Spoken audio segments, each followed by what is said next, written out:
उनकी अनुकंपा है। हम सभी जो इस स्थान पर एकत्रित होकर के माँ भगवती के श्रीमद् देवी भागवत कथा श्रवण कर रहे हैं, बहुत भाग्यशाली होते हैं जो माँ भगवती की कथा को श्रवण करते हैं।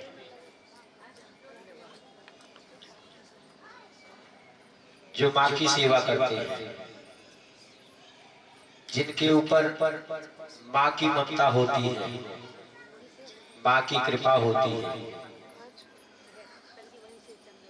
वही लोग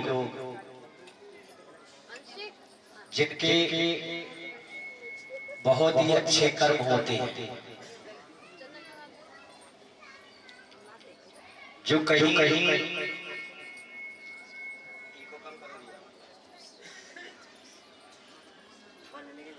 कोई पुण्य कर्म, कोई सत्कर्म करते हैं, वो माँ की कथा श्रवण करते हैं, वो माँ की सेवा करते हैं। और एक बात आप समझना,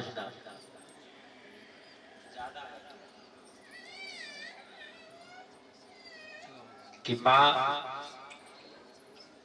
की दृष्टि और माँ की दया, माँ की करुणा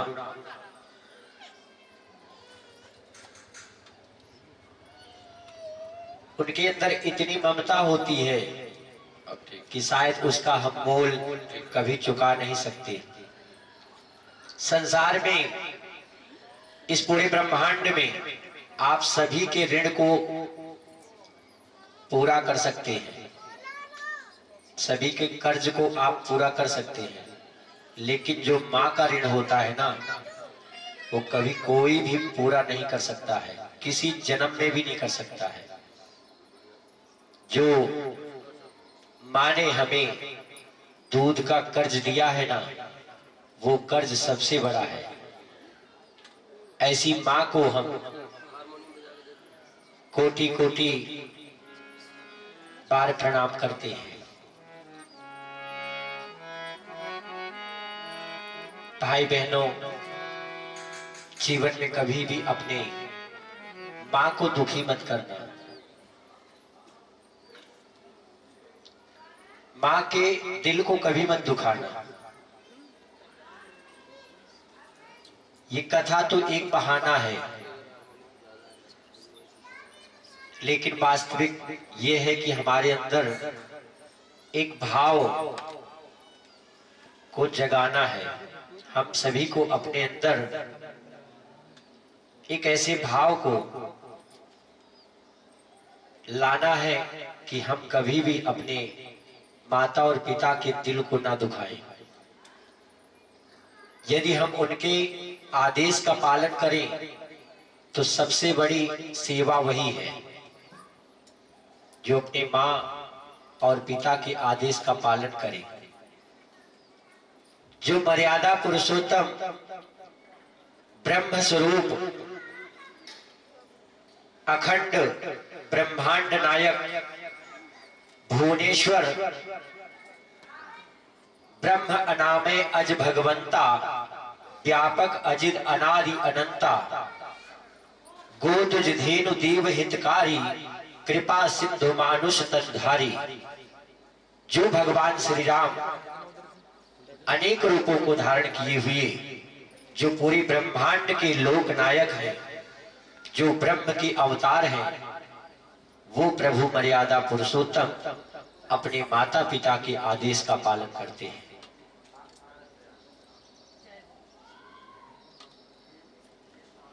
तो बताइए, हम सभी को भगवान ने पहले ही बताया है। उन्होंने यहाँ आकर के जन्म लेकर के हम सभी को, मानवों को ये बता करके गए हैं कि आपको कैसे रहना है, कैसे पालन करना है। इसलिए भाई बहन, नम्रता पूर्वक मेरा निवेदन है कि आप सभी का जीवन जितना भी हो, जितना समय हो, इस धरा पर हम सभी जो नौकरी करने के लिए आए हैं, अपने जीवन में हम अपने ज्यादा से ज्यादा समय को माता पिता की सेवा में लगाएं। अगर आपने उनकी सेवा कर ली तो आपने चारों धाम कर लिया।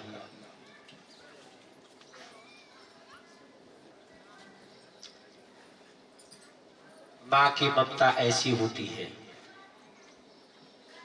जो कभी भी अपने बच्चे को दुखी नहीं देखती है।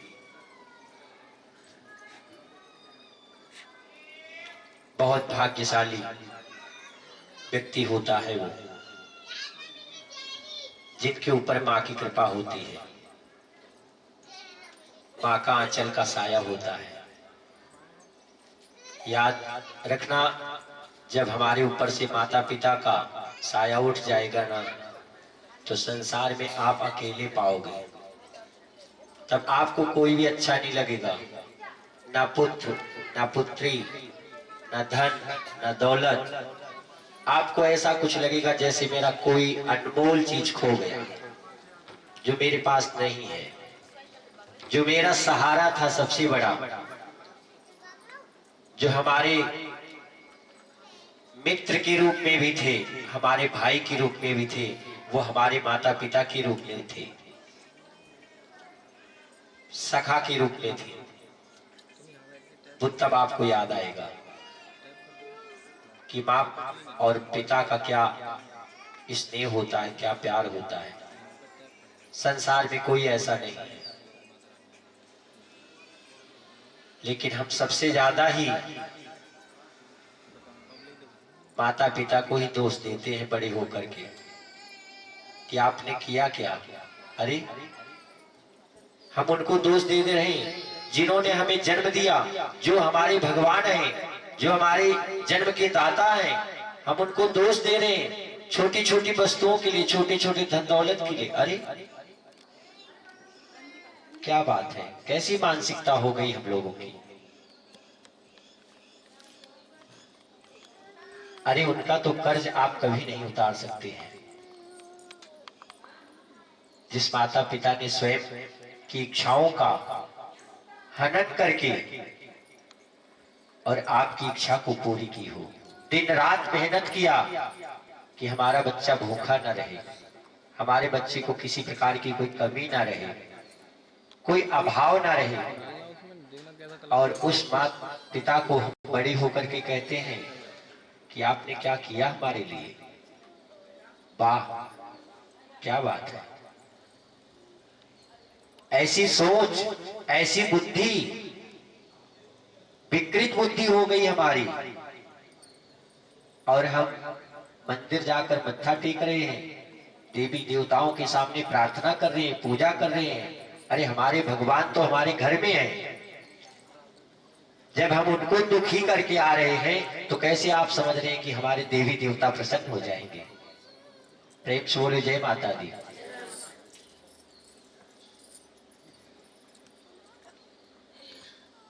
नहीं, ऐसा नहीं होना चाहिए।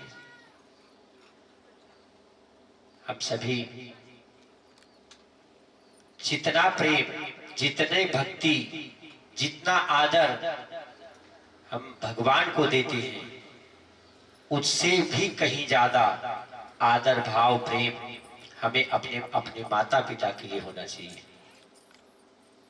तब समझना कि आप इस भव सागर को पार कर जाओगे।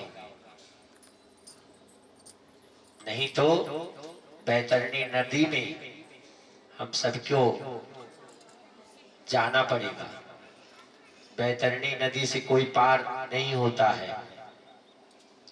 लिखा गया है गौदान कर लो, बैतरणी नदी पार हो जाओगे।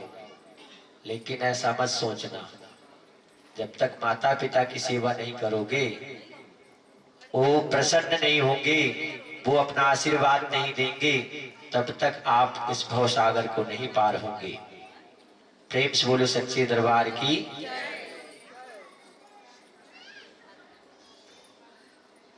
आज हम लोग अपने संस्कार को भूल गए हैं, सुख सुविधा को ढूंढ रहे हैं। सुख कहाँ है जहां हम देख रहे हैं कि ये सुख है, वो सबसे बड़ा दुख का कारण हम लोगों के लिए बन रहा है। आज सब अशांति में है, घर घर में क्लेश है। क्यों? असंतोष का कारण है। जो हम अपने माता और पिता को दुखी करते हैं, वही कारण है। आज के 10 साल पहले किया और 10 साल बाद वही हमारे साथ हो रहा है। प्रेम से बोलिए सच्ची दरबार की, सच्ची सरकार की। अच्छा, कथा समझ में आ रही ना? हाँ, यही सबसे बड़ी कथा है। मैंने पहले ही बताया है कि मैंने तो सिर्फ एक बहाना लिया है देवी भागवत का। आपका ध्यान रहे, आप थोड़ी देर बैठ करके उनके चरणों में रहे, उनका स्मरण होता रहे, उस जगत जननी माता का, ठाकुर जी का। लेकिन सत्यता तो यही है कि हम जो भटके हुए हैं मार्ग में, जो हम अंधकार में हैं, हमारा प्रयास है कि आप प्रकाश में आ जाएं। जहां अंधेरा है वहां कुछ दिखाई नहीं देता है। जब प्रकाश होता है ना, रोशनी आती है, तब हमें मार्ग मिलता है। जैसे आप घने जंगल में चले जाओ रात में और आपको कुछ ना दिखाई दे, तो आप बताओ कहां जाओगे? हैं? तो वहां कोई रोशनी चाहिए आपको, कोई उजाला चाहिए, कोई मार्ग बताने वाला चाहिए आपको। और वो परमात्मा किसी न किसी रूप में अपने आप को अवतरित करके हम सभी के बीच आकर के हम सभी को वो ज्ञान, वो प्रकाश हम सभी को प्रदान करते हैं। जो हम कई जन्मों से भटक गए हैं, हमें याद ही नहीं है कि हमारा जन्म हुआ किस लिए, यहाँ हम मानव तन में क्यों आए हैं, हमें करना क्या है यहाँ पर। करने आए तो कुछ और, लेकिन हम करने लगे कुछ और, जो हमें पता ही नहीं।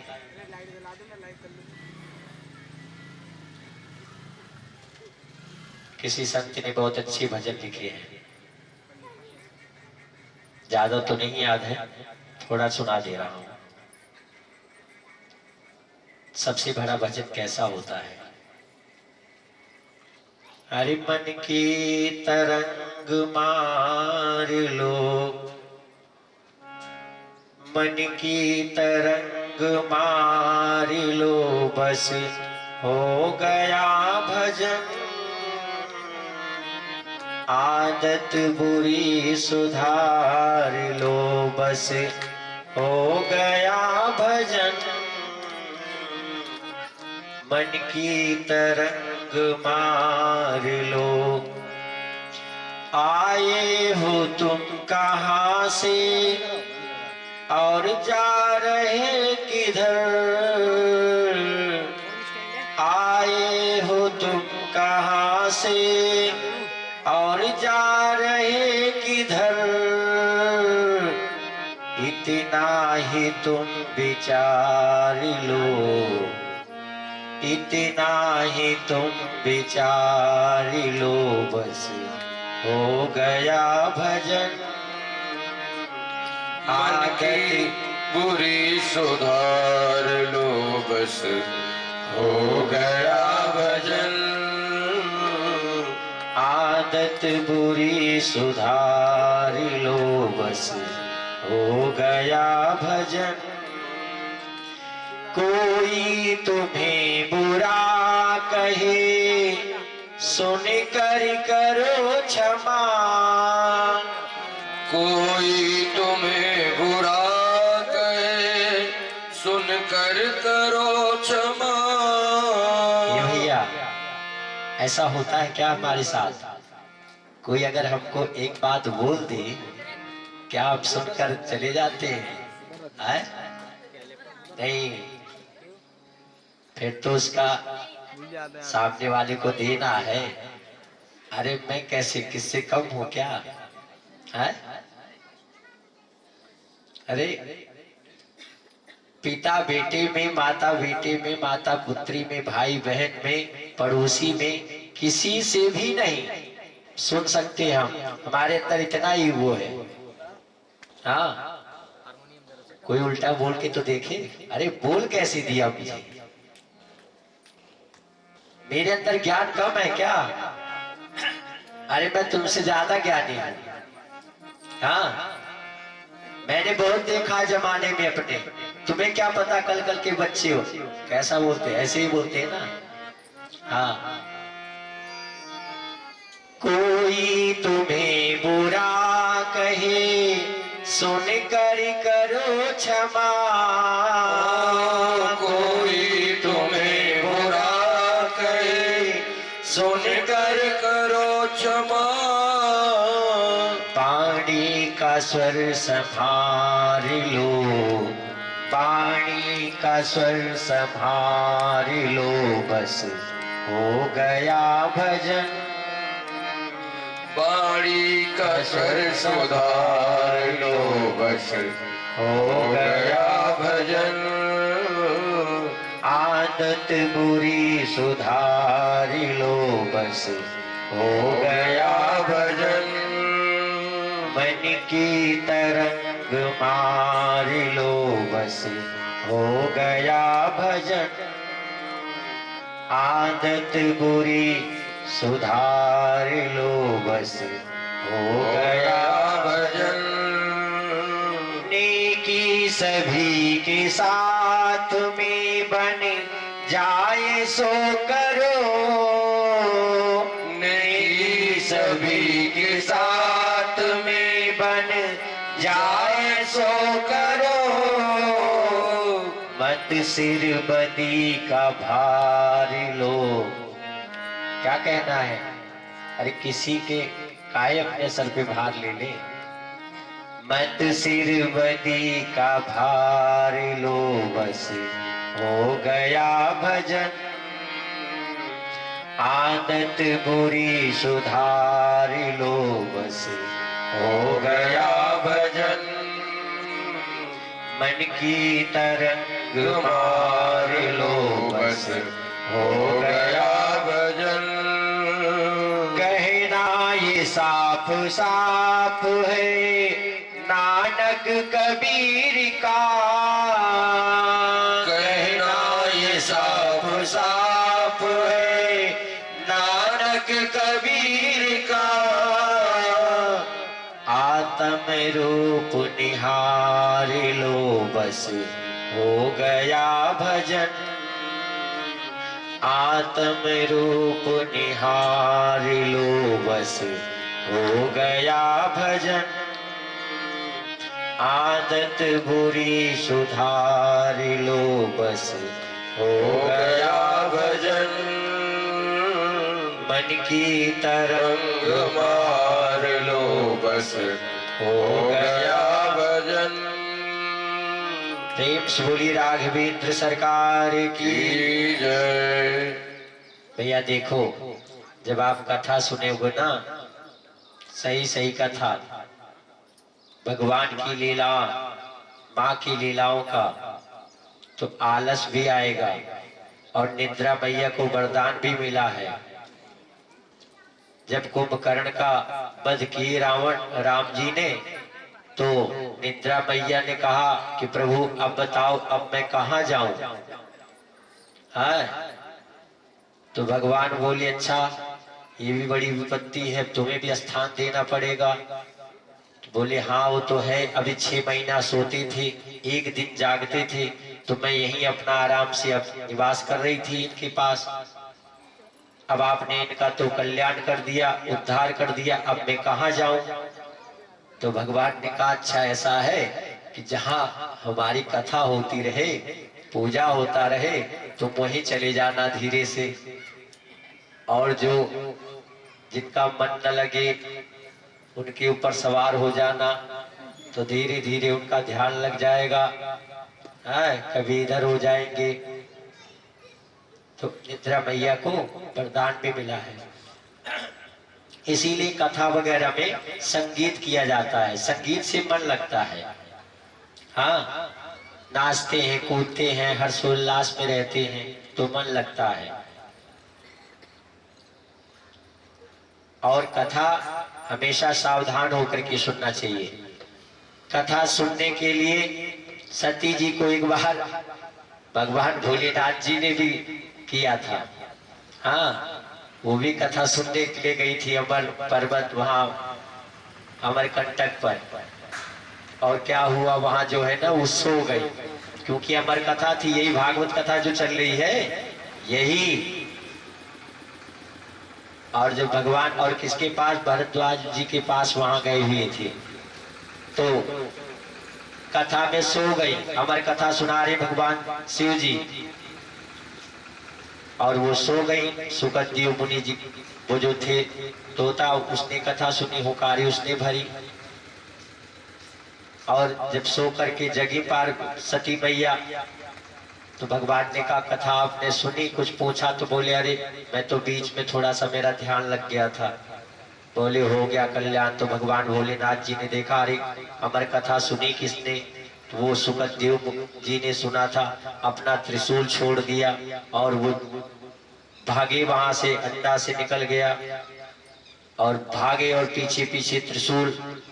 और भैया जो ऋषि की पत्नी थी बड़ी तेज से जमुहाई ले रही थी उसी समय, और उसी समय वो अंडा सीधे जाके गर्भ में हो गया। बोलो राधे राधे, राधे राधे। बोलो वृंदावन बिहारी लाल की जय। जय। अब त्रिशूल भगवान शिव का रुक गया। अब ऋषि जी भगवान भोलेनाथ जी से हाथ जोड़े, बोले प्रभु आपने ये त्रिशूल क्यों छोड़ा है? बोले अरे ये कथा सुन लिया है, अमर हो जाएगा। बोले जब सुन लिया तो अमर हो गया, अब क्या मारेगा आपका त्रिशूल? तो भैया वो त्रिशूल वापस हो गया भगवान शिव जी का। हाँ, और क्या हुआ सती जी के साथ? उसकी घटना यही हो गई कि भगवान के ऊपर संदेह हो गया, भगवान के ऊपर शक कर लिए। हाँ, और राम जी की परीक्षा लेने के लिए सीता का रूप धारण करके चली गई, और आकर के उल्टा झूठ भी बोल दिया। एक झूठ उन्होंने भी बोला, देखो जैसे कल महाराज जी बता रहे थे ना कि वो धुंधकारी के लिए उनकी माँ ने झूठ बोला था, वैसे सती जी ने झूठ बोल दिया। प्रभु जैसे आप प्रणाम करते हो वैसे ही मैंने प्रभु को प्रणाम किया। भगवान शिव जी ने ध्यान लगाया और देखा अरे ये तो सीता की रूप में गई थी। बोले अच्छा, अब तो तुम मेरी माँ हो गई, अब अर्धांगिनी कहाँ रह गई? क्योंकि भगवान राम मेरे पिता हैं, अब वो सीता माँ हो गई। अब उन्होंने तुरंत सन्मुख आसन दे दिया। अब वो भाव नहीं रहा पत्नी का और माँ में अंतर होगा कि नहीं होगा? भाई माँ तो माँ है और पत्नी अर्धांगिनी है, तो कैसे एक साथ होगा? अब उसका परिणाम लास्ट में जाकर के क्या हुआ? पिता की यज्ञ में जाकर के आहुति प्रदान कर दी अपनी। प्रेम से बोलिए शंकर भगवान की जय। तो भैया सावधान होकर के कथा सुननी चाहिए हमेशा, और ध्यान सदा ही भगवान के चरणों में रहे। अगर जमुआई वगैरह आती रहे ना तो अपने गालों पे थोड़ा ऐसे ऐसे कर लिया करो, श्री राधे, ताली बजा लिया करो। हाँ, कथा की बहुत महानता है। हमें सिर्फ दिखाई नहीं देता है कि इस कथा का प्रभाव क्या होता है, लेकिन उसका प्रभाव बहुत बड़ा होता है। हम सभी जीव परमात्मा में लीन हो जाते हैं, हम सभी को मोक्ष हो जाता है कथा श्रवण मात्र करने से।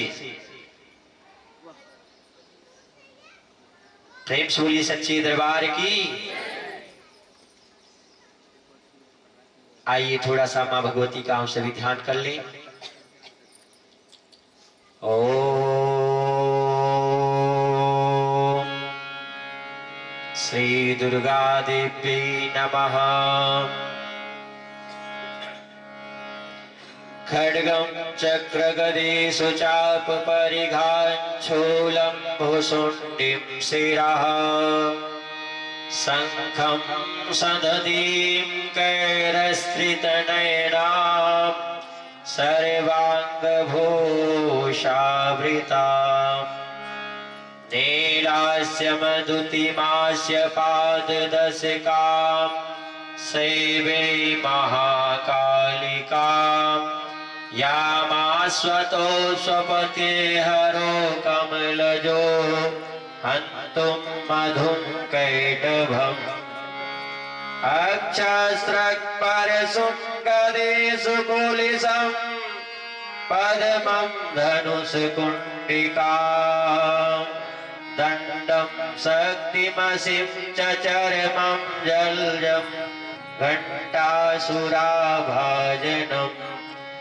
शूलं पाशसुदर्शनेन च दधति हस्तै प्रसन्ननाम् सैवे सैरिभमर्दिनी मही महालक्ष्मी सरोजयी स्थिता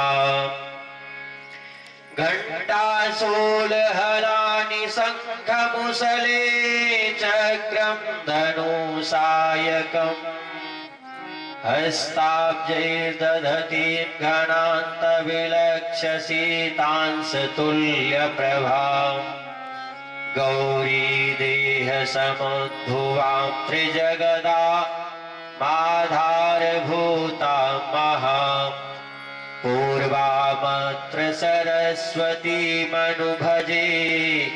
शुम्भादिदैत्यार्दिनी। ओम श्री महाकाली महालक्ष्मी महासरस्वती दुर्गा देव्यायै नमः। माँ की पावन कथा है, बहुत सुंदर भाव में आप सभी थोड़ी देर के लिए एकाग्रचित हो जाएं और माँ का ध्यान करें। आप सभी को बहुत सुंदर एक कथा हम श्रवण करा रहे हैं, सुना रहे हैं।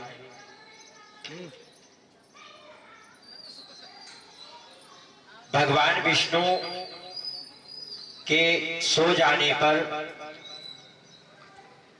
मधुकैटभ को मारने के लिए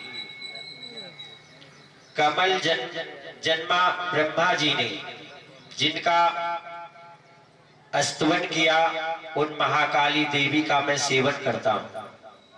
वह अपने 10 हाथों में खड्ग चक्र गदा बाण धनुष परिघ शूल भुषुंडी मस्तक और शंख धारण करती हैं। उनके 3 नेत्र हैं। वह समस्त अंगों में दिव्य आभूषणों से विभूषित हैं। उनके शरीर की कांति नीलमणि के समान है तथा वे 10 मुख और 10 पैरों से युक्त हैं। मां भगवती का स्वरूप मार्कंडेय जी कहते हैं, सूर्य के पुत्र सावर्णी जो 8वें मनु कहे जाते हैं, उनकी उत्पत्ति की कथा विस्तार पूर्वक कहता हूं, सुनो। सूर्य कुमार महाभाग सावर्णी भगवती महामाया के अनुग्रह से जिस प्रकार मनमंत्र के स्वामी हुए, वही प्रसंग सुनाता हूं। पूर्व काल की बात है। स्वारोचिस मनमंत्र में सुरथ नाम के एक राजा थे जो चैत्र वंश में उत्पन्न हुए थे। उनका समस्त भूमंडल पर अधिकार था।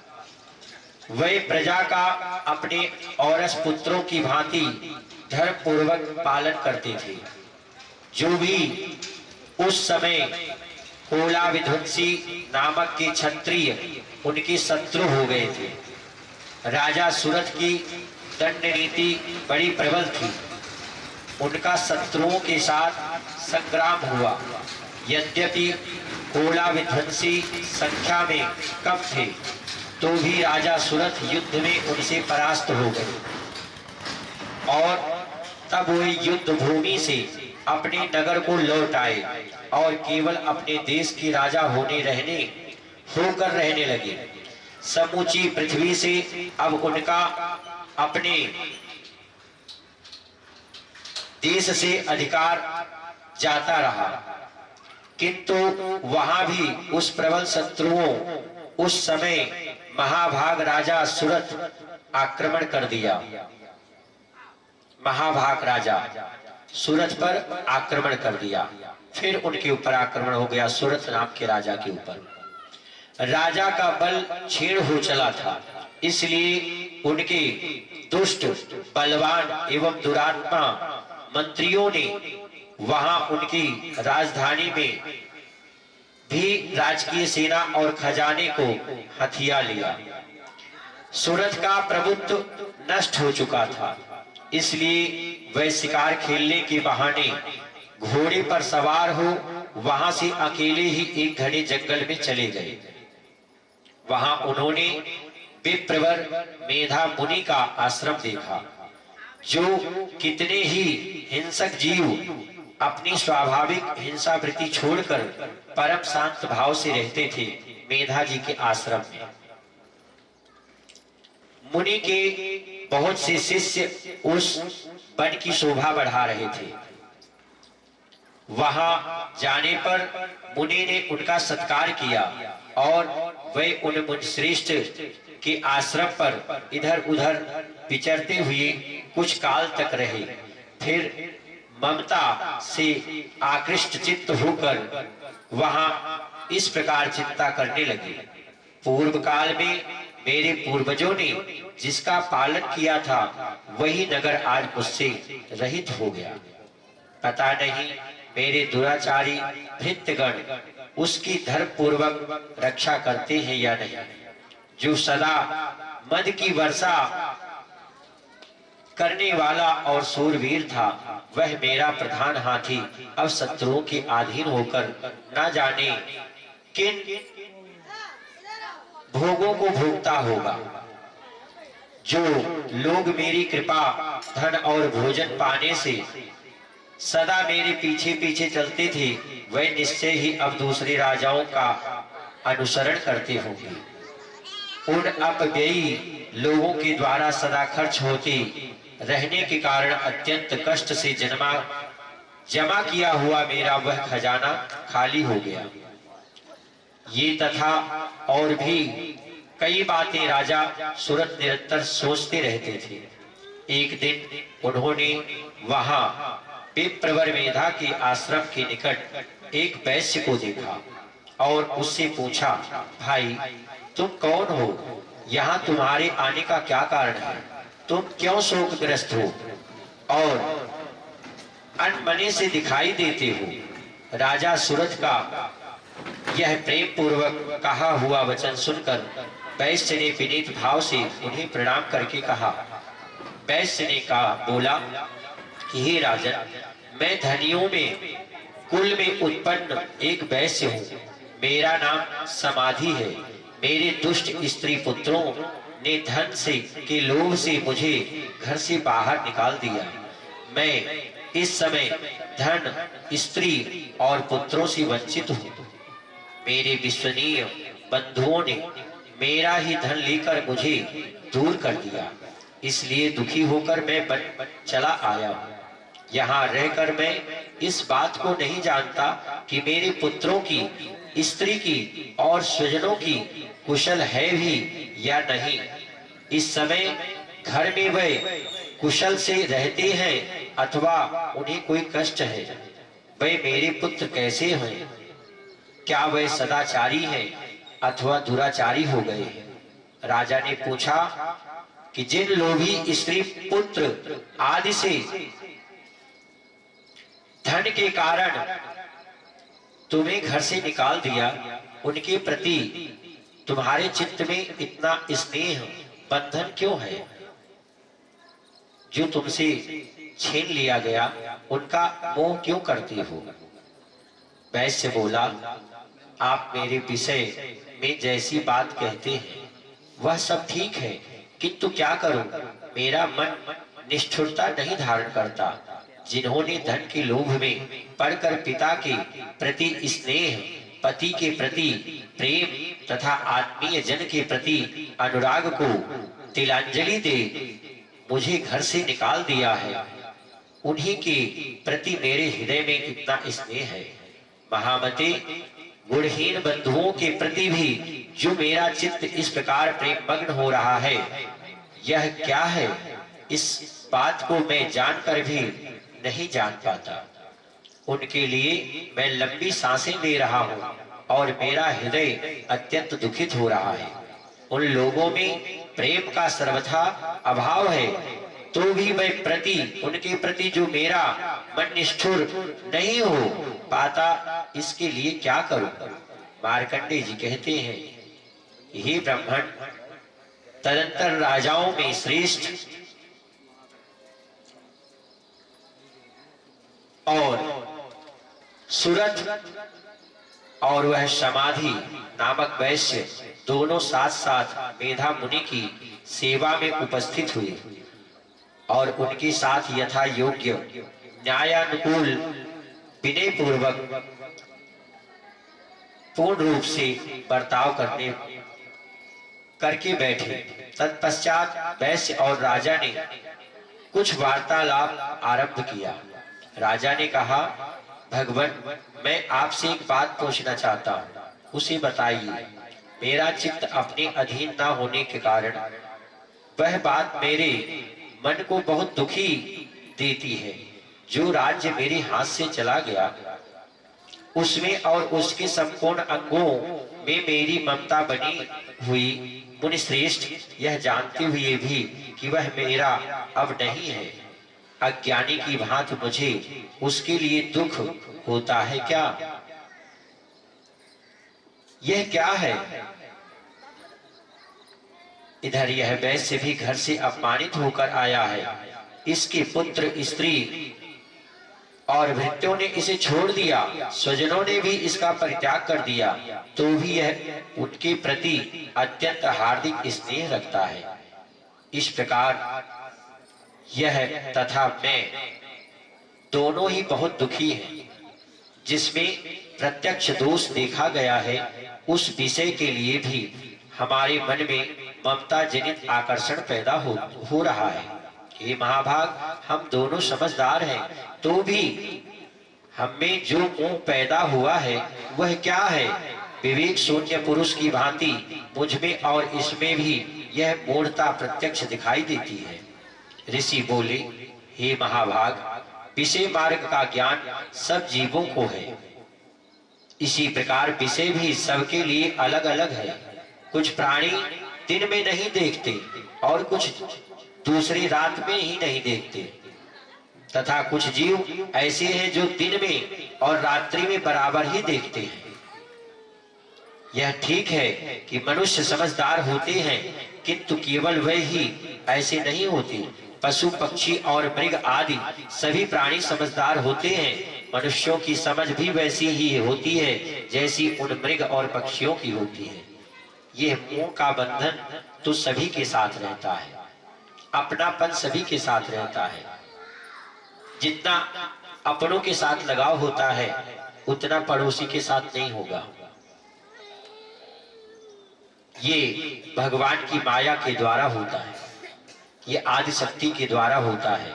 हम सभी के पूर्व जन्म के स्मरण शक्तियां जो होती हैं, जो पूर्व का हमारा होता है, वो सब विस्मरण कर दिया जाता है। जैसे हमारा सबका जन्म होता है यहाँ पृथ्वी पर, वैसे ही योग माया के द्वारा वो सारा विस्मरण कर दिया जाता है। हम सब भूल जाते हैं, अपने पूर्व जन्म का किसी को याद नहीं रहता।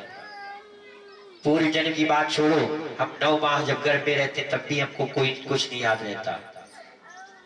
जब 1 साल 2 साल के हो जाते तब भी हमको नहीं याद रहता हमने क्या किया है। जो बड़े लोग माता पिता होते हैं वो बताते, तुम ऐसा करते थे,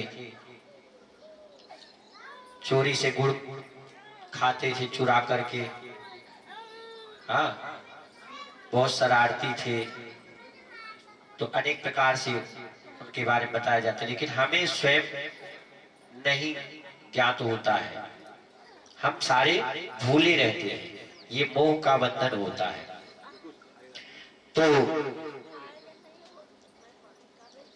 तथा जैसी मनुष्यों की होती है वैसे ही उन मृग पक्षी आदि की होती है। यह तथा अन्य बातें भी प्रायः दोनों में समान ही है। समझ होने पर भी इन पक्षियों को तो देखो, ये स्वयं भूख से पीड़ित होते हुए भी मोह बस बच्चों की चोंच में कितने चाव से अन्न के दाने डाल रहे हैं। नरश्रेष्ठ, क्या तुम नहीं देखते कि ये मनुष्य समझदार होते भी लोग बस अपने किए हुए उपकार का बदला पाने के लिए पुत्रों की अभिलाषा करते हैं।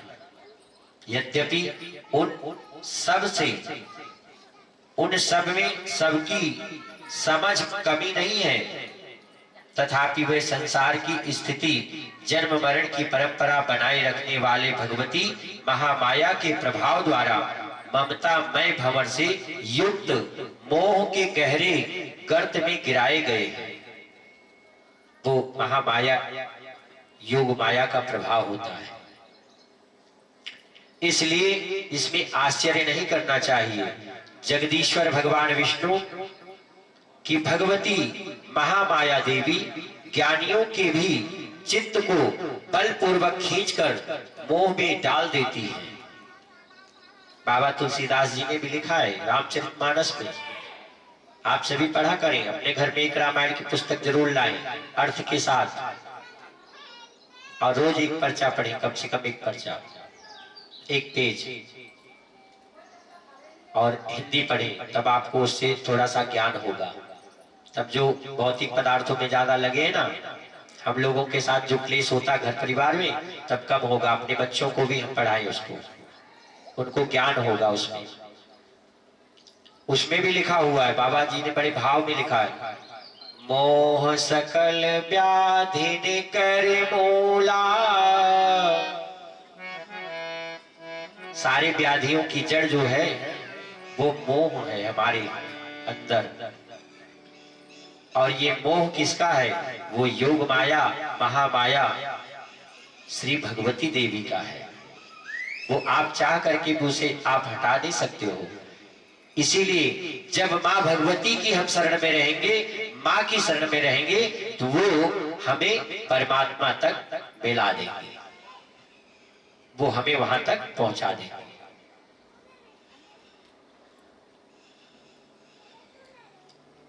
और